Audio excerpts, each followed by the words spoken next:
Assalamualaikum warahmatullahi wabarakatuh. Bismillahirrahmanirrahim. Alhamdulillahirabbil alamin. Wa bihi nasta'inu ala umuri dunya waddin.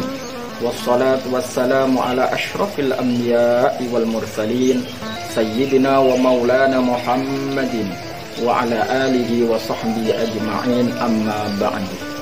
Kaum muslimin yang dirahmati Allah, pertama, marilah kita panjatkan puja dan syukur kehadirat Allah Subhanahu wa Ta'ala, di mana hingga detik hari ini kita oleh Allah diberikan nikmat yang agung berupa nikmat iman, nikmat Islam, dan nikmat sehat walafiat, sehingga bisa melaksanakan hak Ramadan, kewajiban Ramadan, berpuasa di bulan Ramadan.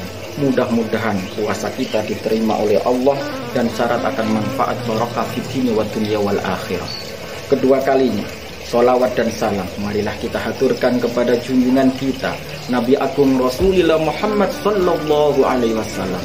Mudah-mudahan barakah sholawat kita senantiasa mendapatkan syafaatnya besok pada hari kiamat. Kaum muslimin yang dirahmati Allah, keistimewaan dan keutamaan puasa di bulan Ramadan banyak sekali, tidak terhitung. Di antaranya adalah yang pertama, penghapusan dosa yang lalu yang pernah dilakukan oleh hamba Allah. Sebagaimana sabda Rasulullah Muhammad sallallahu alaihi wasallam, "Man shoma Ramadan," barang siapa berpuasa di bulan Ramadan, imanan wa ihtisaban, karena iman kepada Allah dan karena mengharap ridhonya Allah, ghufirallahu ma taqaddama min dzambihi, maka dosa yang lalu akan diampuni oleh Allah Subhanahu wa Ta'ala. Kita tahu berapa besar dosa kita kepada Allah, berapa banyak dosa kita kepada Allah, akan tetapi barokah berpuasa di bulan Ramadan, insya Allah dosa-dosa kita akan diampuni oleh Allah Subhanahu wa Ta'ala. Pertanyaannya, berapa besar dosa kita diampuni oleh Allah? Maka tergantung seberapa besar iman kita kepada Allah, seberapa besar ikhtisab atau mengharap ridhonya kita kepada Allah di dalam melaksanakan puasa di dalam Ramadan. Ketika iman kita semakin besar, ketika pengharapan ridho kita kepada Allah semakin besar, maka dosa kita akan semakin banyak oleh Allah, akan diampuni. Kaum muslimin yang dirahmati oleh Allah Subhanahu wa Ta'ala, keistimewaan dan keutamaan puasa Ramadan yang kedua adalah hambanya akan dijauhkan dari siksa api neraka.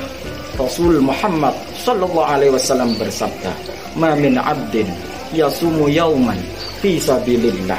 Tidak ada seorang hamba yang berpuasa satu hari saja karena Allah, kecuali illa ba'adallahu bidzalikal yaum, kecuali Allah akan menjauhkan barokah satu hari berpuasa di bulan Ramadan, wajhahu minan nari sab'ina kharifan, dirinya dari siksa api neraka sebentang 70 tahun.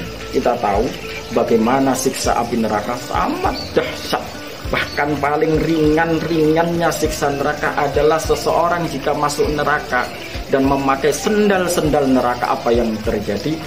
Maka otaknya yang ada di kepala akan meleleh dan bercucuran. Itu adalah siksa yang paling ringan. Barokahnya puasa satu hari saja 70 tahun kita dijauhkan dari siksa api neraka. Kalau 30 hari, 1 bulan, bahkan setiap tahun kita puasa, berapa banyak, berapa 70 tahun kita dijauhkan dari siksa api neraka. Kaum muslimin yang dirahmati Allah, yang ketiga, keistimewaan dan keutamaan orang-orang yang berpuasa di bulan Ramadan adalah Allah akan memberikan pintu VIP untuk dia masuk surga. Rasul Muhammad sallallahu alaihi wasallam bersabda, "Inna fil jannati baban yuqalu lahu Rayyan." Sesungguhnya di surga ada pintu yang namanya Rayyan. Yadkhulu minhu shaimun yaumal qiyamah. Akan masuk surga lewat pintu tersebut orang-orang yang berpuasa pada bulan Ramadan besok pada hari kiamat. La yadkhulu minhu ahadun ghairuhum. Tidak akan masuk lewat pintu tersebut orang-orang yang tidak berpuasa. Kaum muslimin yang dirahmati Allah, kita tahu bagaimana besok ketika orang mau masuk surga, mulai manusia Nabi Adam dan manusia yang paling terakhir masuk surga, mereka berjubel berantri-antri, akan tetapi ahli puasa oleh Allah dikasih keistimewaan pintu yang namanya royan. Bahkan pintu tersebut akan memanggil ahli puasa, aina shaimun, aina shaimun, aina shaimun. Mana orang yang ahli puasa, mana orang yang ahli puasa, dan mana orang yang ahli puasa. Maka mereka ahli puasa akan berdiri dan masuk surga lewat pintu tersebut. Dan ini tidak akan diberikan oleh orang yang tidak ahli puasa. Kaum muslimin yang dirahmati oleh Allah Subhanahu wa ta'ala, ketiga keistimewaan dan keutamaan puasa di bulan Ramadan: yang pertama penghapusan dosa, yang kedua dijauhkan dari siksa api neraka, dan yang ketiga mempunyai pintu VIP berupa pintu royan akan diperoleh oleh mereka yang senantiasa berpuasa di bulan Ramadan, tentunya dengan puasa yang menjaga hal-hal yang membatalkan puasa, juga hal-hal yang membatalkan pahala puasa. Karena apa? Kam min shaimin laisa lahu min siyam ilal ju' wal ats. Banyak sekali orang yang berpuasa yang tidak dapat pahala puasa melainkan rasa lapar dan rasa dahaga. Mudah-mudahan puasa kita diterima oleh Allah Subhanahu wa ta'ala. Wal afu minkum. Assalamualaikum warahmatullahi wabarakatuh.